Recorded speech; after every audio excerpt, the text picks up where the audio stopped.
and willingness to move up. A lot of times the difference is also the network.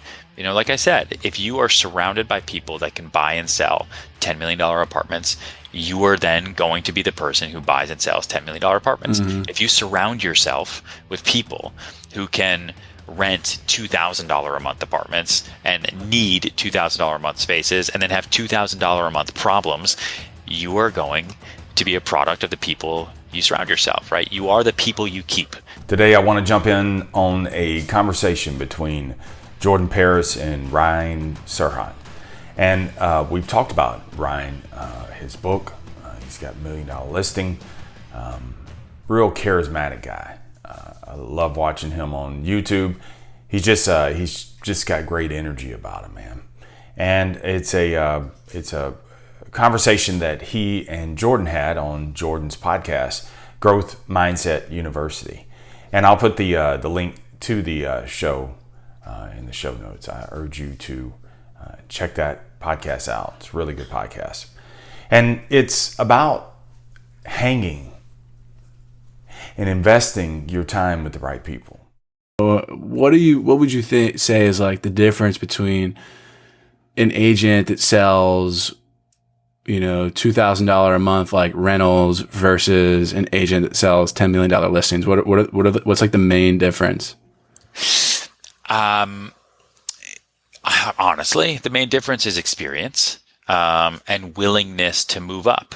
A lot of times the difference is also the network. Like I said, if you are surrounded by people that can buy and sell $10 million apartments, you are then going to be the person who buys and sells $10 million apartments. If you surround yourself with people who can rent $2,000 a month apartments and need $2,000 a month spaces and then have $2,000 a month problems, you are going to be a product of the people you surround yourself, right? You are the people you keep. Like I say that all the time. Like you need to surround yourself with people that you want to be like, right? Do not surround yourself with people where it's easy to be like them. So like don't be the richest guy in the room. Surround yourself with people that are way bigger and way better than you because they also want to help you. Like my biggest clients, I'm with them all the time. Listen, I sell almost $1 billion worth of real estate every year. I surround myself with people who don't even blink an eye to that.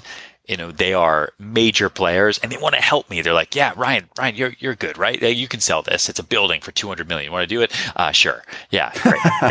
Never done that before. But if I surrounded myself with just the same friends I've always had or people that are just comfortable, that want to just sit and watch Netflix, my life isn't going to go anywhere. Yeah. It's the most important thing. Like if you want to have big money energy, you need to surround yourself with people that you want to be like 5 years from now. 10 years from now. Man, I got to tell you, this one made me really think. You are the people that you keep. And it was kind of one of those offhanded comments that Ryan made toward the end of the podcast. It was just a few minutes left and I almost turned it off. It felt like I'd heard everything I needed to hear, but I heard the thing I needed to hear. You are the people that you keep. And you got to ask yourself, man, who's in your camp? Who do you chop it up with most? Is it easy to be like them? Would you even want to be like them? Because if you were like them, would you be giving up? Or would you be reaching up? Well, it makes you really wonder. It makes you really reclassify the relationships that you have. And dude, it's no shade, man, no judgment on them. You're not responsible for their lives. It's the decisions they've made. I'm talking about your life. And that's the thing you should be most concerned with.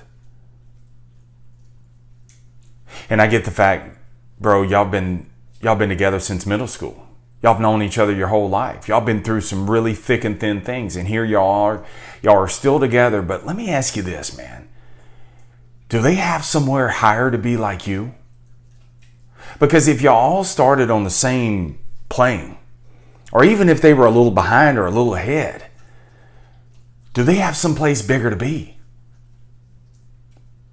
Because if you're constantly having conversations with them, and it's the same conversations with the same petty problems, about the same decisions they keep making, and they keep finding themselves in these positions, then why are they in your camp? And it's not that you ignore those kind of people, man. You just don't invest in those kind of people. Because, bro, they're not investing in themselves. You're investing in yourself. So why would you give your stock away? Why would you give your power away? Why would you put yourself in a position that could compromise your future? The people that you're talking to, man, are you their only source of motivation? Are you constantly having to reach down and pick them up? Are you constantly having to lift them up? Or are they willing to do it on their own? Because much of what we do is self-driven. It's doing the things that no one asks you to do, yet you demand of yourself. Or the type of people that you call, when you call them, they say, man, look, I gotta go. I gotta go train for this marathon. I gotta go, man. I've got to finish reading this book. I've got to record my podcast. I've got a conversation I got to have with an author. Whatever. Are they sometimes unavailable because they're growing? Are sometimes unavailable because they're complaining? They got in another fight. Bro, come get me. You're not responsible for their life. And I need you to take ownership of your life. Because they have the same opportunities you have. But if they're not willing to see it, the only thing you can give them is an example. And they can aspire to be like that, to be like you. But you don't hold their place at the table. You don't pull over on the side of the road and wait for them to catch up. Because they have choices they have to make. And now, bro, you have choices you need to make. The ones that you hang out with, man, do you have to pull them back? Or do you have to push them forward? See, I like the pull back kind of people. The ones that you have to actually, they have a never settle mentality, man. Where you actually have to say, hey, bro, I get the fact you want to charge the hill. Here's another perspective. Here's another way of looking at it. Because they're not satisfied. They're not going to park in life. That's the kind of people I like. The pullback kind of people, not the push forward. And bro, I speak from experience. As an underdog, my whole life, I kind of champion the underdog. And I do. But I found out through my rebirth, man, that the people that I was championing, the underdogs, it wasn't so much that I wanted them to do better. And I did, but it wasn't really the sole source of them doing better. It was, I needed to be validated. And so the people I was constantly lifting up, spending so much time helping them see, man, there's tremendous growth in this. You can do this. I was constantly having to do that, spending countless energy, years of energy. And they never got any better. They got a little blip and then would go back down. And I was constantly having to plug them back in. But it wasn't for them. It was for me. I needed to feel important. I needed to feel validated.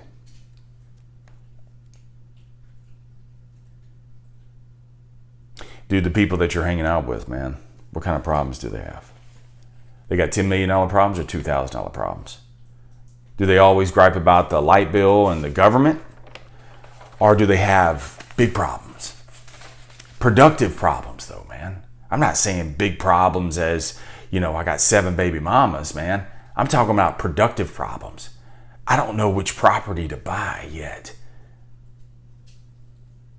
See, if you start connecting with people that are way bigger than you, it's intimidating. But I agree with Ryan, man. Those are the people that are willing to help you. Because they see that fire in your belly. They can sense it. You have a different energy about you. They see you as one of them. And those people want to help you. And dude, I got to tell you, many of the people that you're hanging out with right now, they want to keep you exactly where you are. Because even if you do better than them now, they're comfortable. They've already adjusted their sights and they're comfortable seeing you exactly where you are. But anything higher than that, now you become a threat. And they may even sabotage you. And the sabotage may be something directly, but it could be indirectly too. Let's go smoke. Let's go get another case of beer. Where normally you stop at 2 or 3. Bro, I'm good after that. And you keep going because you're trying to hang with them. Been there, done that, man.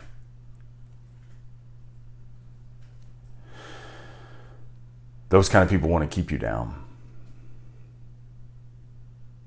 Because, see, if you all of a sudden start to fight up and you start to rise up, y'all lose your commonality. You don't have anything in common anymore. You're not who you used to be. That's the greatest compliment you can give me. Thank you. I'm glad. I hope I'm not. No, I don't want to do that. No, I've graduated from that. Maybe you should too. And really, bro, I don't have to explain anything to you. My example does all the talking. See, that's what I want you to start thinking about, man.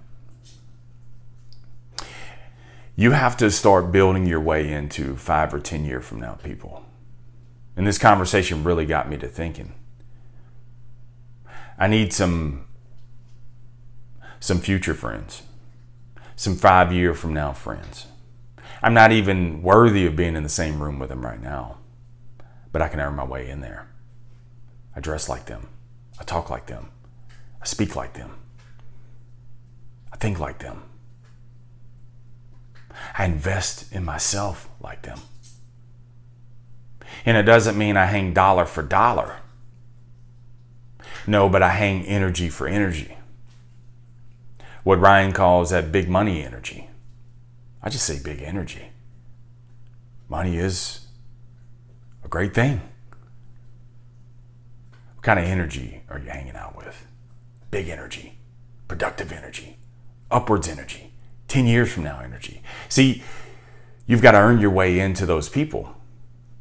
Because, see, those people are also, they're hanging with 5 or 10 year from now friends too. They're not at the same level. They're not hanging with eye level people. And it's what we talked about in Choose Your Worthy Rivals, man. Somebody who makes you feel uncomfortable. Somebody who makes you feel insecure. Somebody who pushes you just through their energy to constantly improve, to never settle, to be and have big money, productive problems. Top producers hang with top producers, bro. Bass don't hang with goldfish, man. Lions don't hang with rats. No. Top producers hang with top producers. Hall of Famers hang with Hall of Famers and future Hall of Famers. And they'll hang with the youngsters. They'll hang with the future Hall of Famers because they see something. I see something in them. And not only do you inspire them, not only do you make them feel younger, but you're worth the investment. I want you to spend time less with those and invest time more with them. And initially it's going to be a little overwhelming. And initially you're going to think that you're not worthy, but you will be. You have to just start carrying yourself a little different.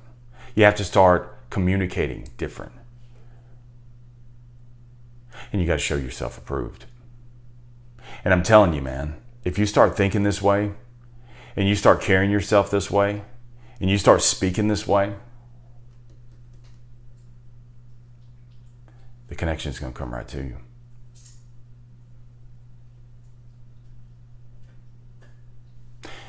Make sure that the people that you're hanging out with are the ones that you have to reach. Not give up. All right? Never settle. Keep selling your way through life, no matter what. Special thank you to Jordan Paris and Ryan Serhant for this conversation. So check out their show and subscribe to it. I think you'll find a lot of good uses out of it. Have an amazing day. Stay in the sales life.